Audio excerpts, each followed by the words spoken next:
Welcome to the Salmon Runs YouTube. Enjoy the video. You begin by stating a single clear goal and why it matters. Say who you are, the desired role for ChatGPT, and the exact output format. This reduces back and forth. Once done, supply essential facts and 3-5 constraints such as tone, length, and required keywords so the model can act immediately.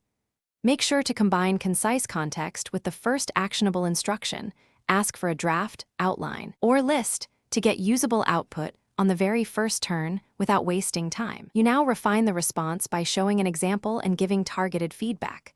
Provide a brief sample of the desired phrasing or structure so the model understands your style.